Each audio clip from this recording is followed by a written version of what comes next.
ভারত থেকে নেমে আসা ঢলে বাংলাদেশ স্মরণকালের ভয়াবহতম বন্যার সম্মুখীন হওয়ার পর থেকে বড় ধরনের সাইবার হামলার মুখে পড়েছে ভারতের বিভিন্ন প্রতিষ্ঠানের ওয়েবসাইট।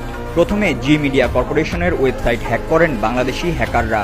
এরপর দীর্ঘ সময় সেটি তাদের দখলে ছিল। পরে সেটি ফেরাতে পারলেও দেশটির রাষ্ট্রীয় বিভিন্ন গুরুত্বপূর্ণ প্রতিষ্ঠানের ওয়েবসাইটে সাইবার হামলা শুরু করেছেন হ্যাকাররা। বাংলাদেশি হ্যাকার গ্রুপগুলোর দাবি 21 আগস্ট থেকে এ পর্যন্ত ভারতের অন্তত 15টি ওয়েবসাইট হ্যাক করেছে তারা, যার মধ্যে আছে ভারতীয় পুলিশ, সেনাবাহিনী, সবচেয়ে বড় payment gateway Bharat Pe, Indo তিব্বত সীমান্ত পুলিশ, দিল্লি মিউনিসিপাল কাউন্সিলের ওয়েবসাইট।